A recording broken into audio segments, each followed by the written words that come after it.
Welcome into the latest edition of ESPN FC. I'm Dan Thomas, joined in the studio today by Stevie Nicol and Kieran Gibbs. And we welcome back to the show the one and the only Jurgen Klinsmann is with us. Jurgen will be with us throughout the season. And in your absence, Jurgen, you're now, the coach of South Korea. How on earth did that happen? How's it going? That's how life goes. You know, I was absent during COVID, did other things.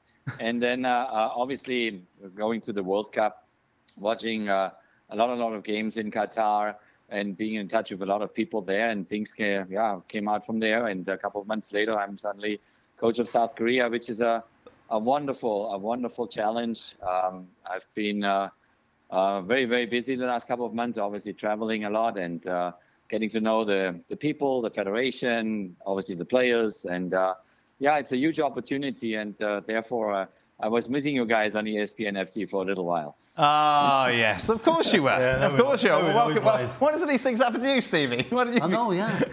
I never even got a phone call. Right,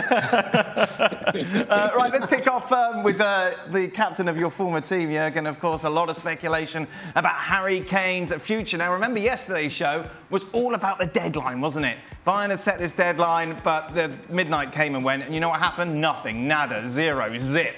We're still in exactly the same position as we were 24 hours ago. Jurgen, if you were Harry Kane and it was a simple choice as to stay with Spurs or go to Bayern Munich, what would you do? You know, I think actually exactly the same thing happened to me obviously a long time ago.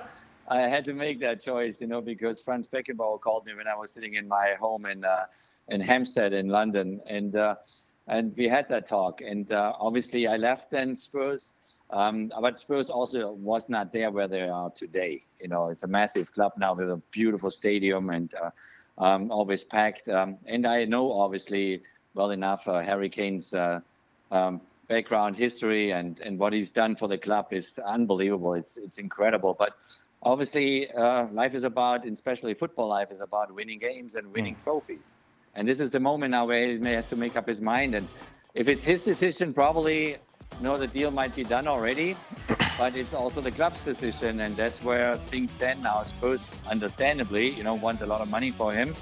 Bayern, understandably, don't want to overdo it because they know next year they get him for free if they wait another year. So it's going to go down to the wire. I think they probably will wait until the end of August, talking back and forth. And but my feeling is he will go to Bayern Munich.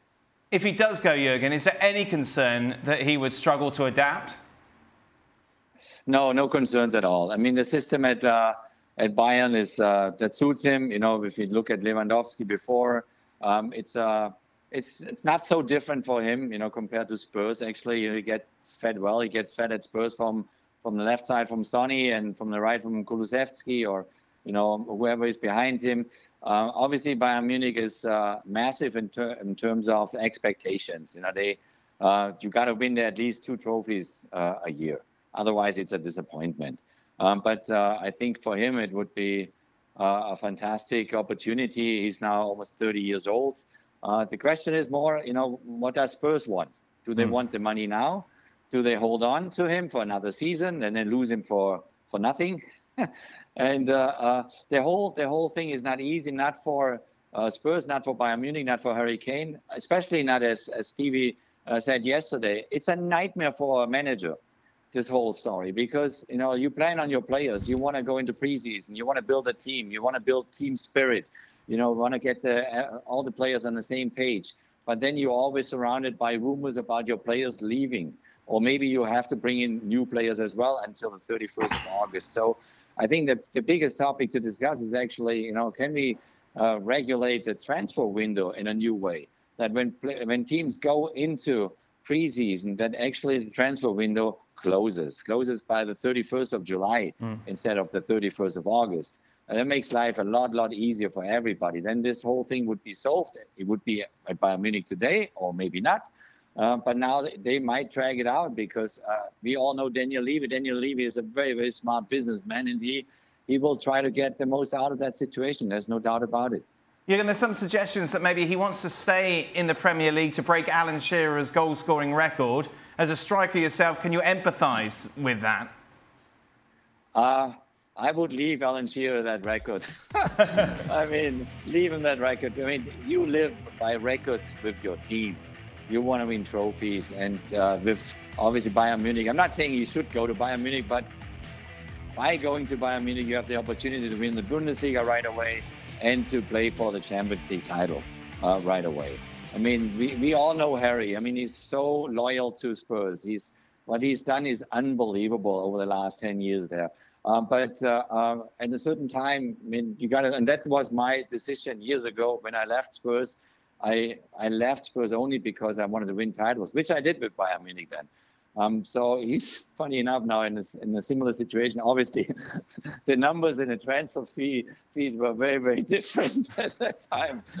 But yeah, I understand Harry if he leaves. I understand also Spurs if they want to ask for more money. I understand Bayern that they want to get a clear picture as quickly as possible. But again, you know, the losers in these situations are the coaches and the team in a certain way, because they cannot work the way they want to work, you know. I mean, I will be probably at Spurs' first game at Brentford in a week from now, and I would love to see Harry Kane still in a Spurs jersey by then. But who knows what will be next week. Speaking just overall then in general about Spurs, of course, as you mentioned, you'll be there for the opening game. The season kicks off next weekend. Ange Postecoglou has come in, Jurgen. How much of a task has he got ahead of him, considering what we saw from Spurs last season? Oh, Dan, say that again. I just didn't the dog was barking. He was probably more interesting than my question. We're taking a look at Spurs' chances to finish top four. That is obviously their ultimate goal this season. How difficult, though, is it going to be to achieve that? Very, very difficult. Very difficult. Obviously, Harry Kane is the biggest piece of the puzzle at Tottenham Hotspur. There's no doubt about it. So the goal has to be top four, because it's a massive club and has done really, really well over the last 8 to 10 years. You know, and obviously built the stadium in the meantime and has one of the best training grounds in the world. So the expectations are you got to go in the best four and qualify for the Champions League. So, but it's gonna be very difficult without Harry Kane. Even if I think, you know, the replacement, if Harry should leave, you know, with Richarlison, it's a top-class replacement, excuse me. So Richarlison sits on the bench basically because there's Harry Kane.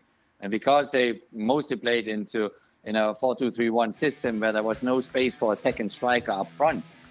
So I would say, you know, if Richarlison just takes Harry's spot, they're still a very good team. They still can challenge for the top four, but it's going to be tough losing him. How much do Spurs fans hate you, Kieran? Oh, quite a lot. Yeah? Yeah. Quite a lot. Not as much as they hate Jack Wilshere, though. Oh, really? Yeah.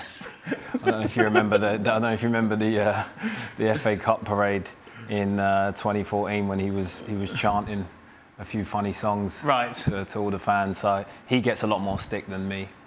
But to be honest, as a fan of Harry and a fan of just the rivalry in general, I want to see Harry stay. Why? Because I just feel that they will be that bad if he goes, and I think that it will just, the gap will be huge.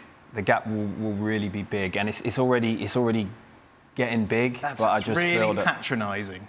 I mean, but it's true, right? You want to, as fans, you want excitement, especially for the big rival games. You don't want a Liverpool-Everton situation where, you know. Well, nothing wrong with Liverpool, Everton. Just leave it. I have no problem beating them 4 and 5-0 every time they step on the field. No problem. But you know, you want to be close. You want to keep the keep the competitiveness, and I just think that they're in a transition period at the moment with the stadium, and you know, it kind of seems like with Spurs when it rains it pours, and right now it's pouring.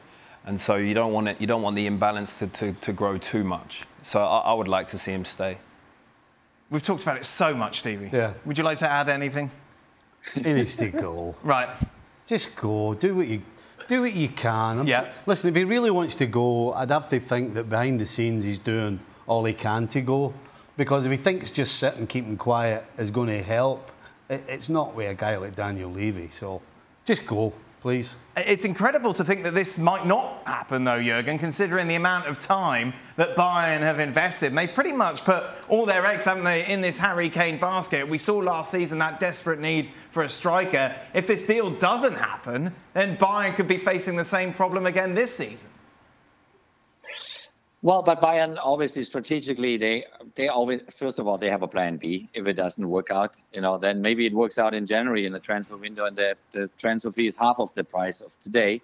And if it doesn't work out at all, then it's next year for free. When Bayern Munich starts these type of negotiations, they stick through it. And even if it should stay another year, then maybe they have already an agreement in the draw. And if it happens that he's not going there, they have Choupo-Moting, which is a very, very good forward, and they have added other pieces already to their roster. And one of them plays for me with the Korean national team. Kim Min-jae is top 3 defenders in the world. So they keep going, they keep adding, they strategically make their moves. And I'm sure that if it doesn't happen, the plan B is there, the plan C is there. That's how Bayern Munich always did it.